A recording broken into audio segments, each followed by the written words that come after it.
Hi, my name is Bob Sjogren, and I am the president of Unveiling Glory and the creator of Cat and Dog Theology and the homeschool curriculum Cat and Dog Theology. You've probably clicked on this because you want a broad general overview of what Cat and Dog Theology is all about, and that's what this video is here to tell you.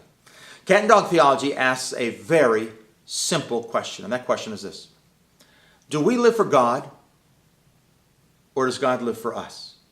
In other words, do we exist for God, or does God exist for us? Do we serve God, or does God serve us? The average Christian is going to say, well, of course, we live for God. We exist for God. We're here to serve God. But they live and act as if God is here for them. God exists for them. God is going to serve them.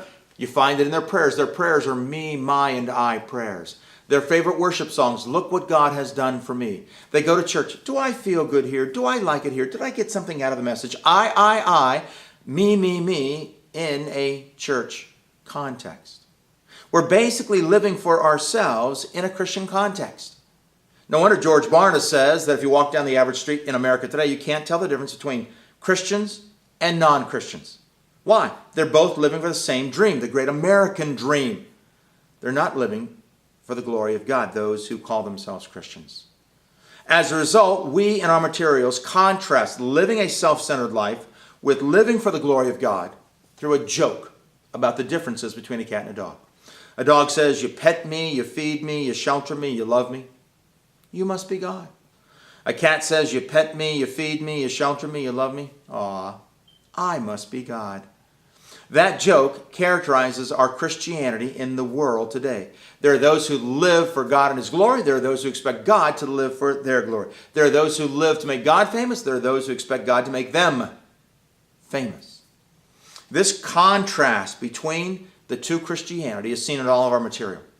As a result, we help develop character in their kids starting in the very kindergarten format. Our K through 2 curriculum, kindergarten through second grade curriculum, it is designed to build character into them while giving them a vision for what God wants to do. We go from kindergarten to elementary. We've currently got an elementary curriculum my daughter made that is excellent with giving your kids a far better understanding of what it means to obey God. And next year, we'll be developing a second elementary curriculum ready in the spring of 2017. We've already got a middle school curriculum which focuses on the very basics of what it means to walk with God, how to have quiet times, how to meet with God, how to study the Bible, etc. Then we have 3 years of high school curriculum. The first is Cat and Dog Theology. The second is Revealing God's Greatest Glory. We call it RG3. And the third is Preparing for Eternity. We call it E267, based on Ephesians 2, 6, and 7. We'll then be creating a fourth high school curriculum on heaven.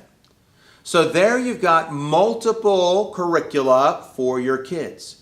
If you want to find out more, click on the websites down below for your age-specific one for your child. Click on it. You're going to find videos, explanations, and samples to download to see if you like it. So if this incites you, if this encourages you, if you say, yeah, I want to live for the glory of God, hopefully you've come to the right place. Pray about it, look over our materials, and see if this is what God wants. Thank you for getting an overview. Go down below and check the videos out.